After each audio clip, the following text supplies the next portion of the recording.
Mga kapuso, dinagsa ng mga mamimili ang huling araw ng Baratilyo sa Dagupan City. Makibalita tayo live kay Jasmine Gabriel Galvan. Jasmine?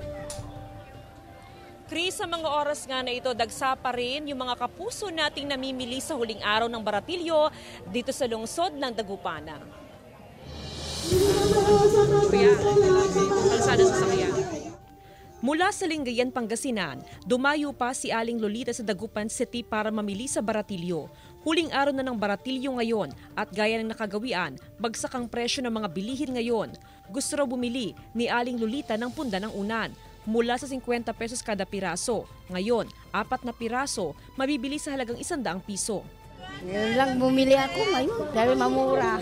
Malaking diskwento ang ibinibigay ng mga negosyante sa mga mamimili para kahit papaano madagdagan pa ang kanilang kita sa huling araw ng Baratilyo.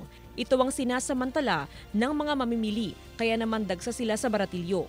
Simula mamayang alas 10 ng gabi, magbabaklas na rin ang mga negosyante ng kanilang pwesto. Mga ating gabi po, mga alas 12 po. Buwi na po, baklas na lahat. Sa oras na mabaklas ang lahat ng pwesto, agad sisimulan ng flashing sa Galvan at Jovellanos Street. Bubuksan ng muli ang kalsada sa mga motorista, partikular sa mga jeep na biyaheng Eastern Dagupan. Malaking bagay, kasi ang bottleneck ko namin ngayon dito sa may Burgos eh. Inaasahang maiibsan ng masikip na daloy ng trapiko sa bahagi ng Burgos Street.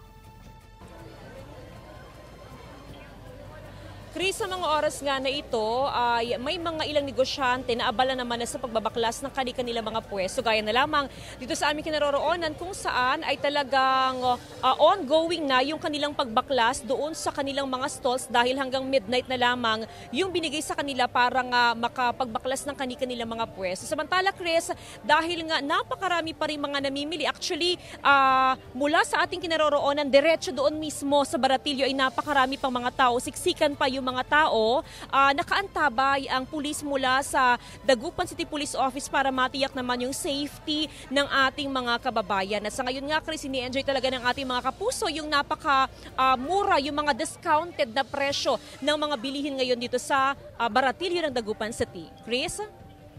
Maraming salamat, Jasmine Gabriel Galvan.